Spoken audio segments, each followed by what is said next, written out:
თავარი სურვილი მშვიდობა პერევთან ახლოს მცხოვრები ოჯახებისთვის სულ რაღაც 3 თვის წინ რუსებისგან გათავისუფლებული პერევი ჩვეულ რიტმს უბრუნდება. ქუჩების საგანგებოდ მორთული არ არის, თუმცა ოჯახებში წინა საახალწლო სამზადისი შეიმჩნევა. საქართველოს ეს კუთხე იმით არის გამორჩეული, რომ აქ ძირითადად შერეული ოჯახები ცხოვრობენ. ჩვენს მომდევნო სიუჟეტში ახალი წელი ერთ-ერთ იმერულ ოჯახში, სადაც ქართულ ოსური კერძები მომზადდება. ჩხიტუნიძეების მრავალსულიანი ოჯახი ახალ წელს ახალ აშენებულ, მაგრამ ჯერ მოუწყობელ სახლში ხვდება. ოჯახი ხელმოკლედ ცხოვრობს. წელს მოსავალიც არ მოვიდა, თუმცა ისინი სტუმრებს ახალ წელს იმერული გულუხობით გაუმასპინძლდებიან.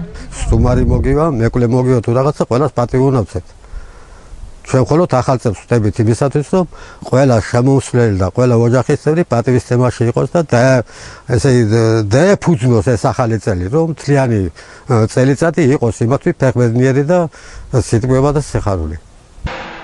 საახალწლო სამზადისისთვის საქმეები გადანაწილებულია. ბაბუა ოჯახს სურსათით მოამარაგებს, ბებოკი გემრიელი კერძების მომზადებით იქნება დაკავებული. ბებია ამზადებს ახალი წლისთვის სუფრას. ბაბუა კი ოჯახში მოაქვს პროდუქტი. მამაც ასევე. მანანას ბებია და ბაბუა 45 წლის წინ დაოჯახდნენ. მას შემდეგ მანანა ბიგანოვა და სიმონ ჩხიტუნიძე ახალ წელს ერთად ხვდებიან. ზუსტად ამდენი ხანია იმერულ ოჯახში ქართულ ოსური სამზარეულოს განთქმული კერძები მზადდება.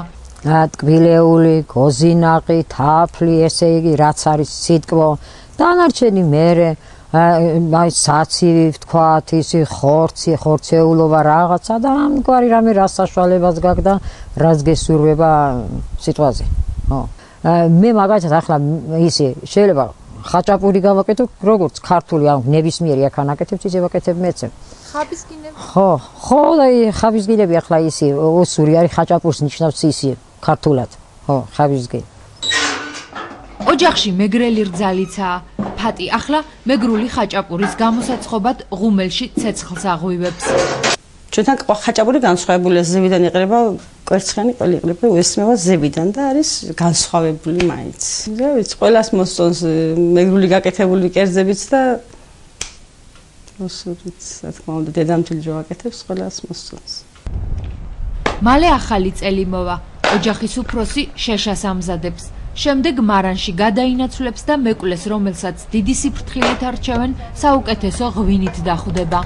მეკლეს ვირჩევთ ჩვენ, აი ვინც მოგწონს, ვისაც ბედნიერი ოჯახი აქვს.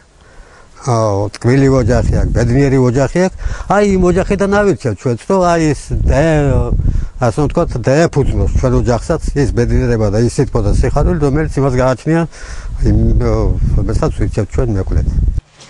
განსაკუთრებული სიხარულით ახალ წელს ბებიას მოსახელე პატარა მანანა ელოდება. საახალწლო სურვილები მას უკვე მოფიქრებული აქვს. მე სურვილი მაქვს, რომ სახლი მქონდეს მოწყობილი. ოჯახში რამდენიმე თაობა ცხოვრობს. ყველაზე მხცოვანი ოჯახის უფროსი სიდედრია. 84 წლის მონიკა ბიგანოვა ჯერ ინტერესით დაგვაკვირდა შემდეგ შვილს ოსურ ენაზე, ჩვენთვის გაუგებარი რამდენიმე სიტყვა უთხრა და დაპირებულ ინტერვიუზე რატომღაც უარი გამოგვიცხადა. გურმე და უნდა აქანო გურმე. აზიტადან ცავდი. რას ვაკეთებდით, ხაჭაპურს ვაცხებდით. ყველაფერს ვაკეთებდით. საქართველოს სხვადასხვა კუთხიდან თავმოყრილ ჩხიტუნიძეების ოჯახის წევრებთან საუბრისას ქართულ ოსურ კონფლიქტს გვერდი ვერ ავუარეთ. ეს თემა განსაკუთრებით მანანას აწუხებს. მე მაგალითად ისი აი ამ სოფელში ხო ცხოვრობა რა, არავის არაფერი არ უკადრებია ჩემთვის, მაგალითად რომ შენ სხვა ეროვნება ხარ და ასე და ისე.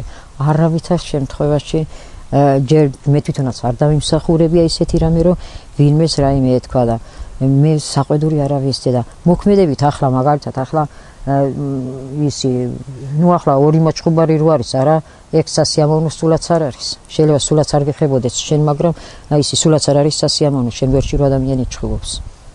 ხო. ყველა მათგანის მთავარი სურვილი მშვიდობაა. ჯერ პირველ რიგში ჯანმრთელობას, მშვიდობას, რა თქმა უნდა. და დანარჩენი ახლა დოვლათი, ბარაკა და კაი საქმე. კეთილი ყოფილიყო თქვენი ფეხი, ყველას ოჯახი. ყველას ოჯახი და ყველა მისეთი თვალით დაგინახოს, რომ თქვენი სიხარული, თქვენი ბედნიერება არ მოკლებოდეს ჩვენ დღევანდელ ახალ წელს და მომავალსაც კიდე. კარგად მეყოლეთ.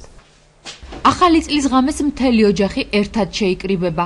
გაიშლება სადღესასწაულო სუფრა და დაელოდებიან მეკლეს, რომელმაც ოჯახში ხვავი და ბარაქა უნდა შემოიტანოს.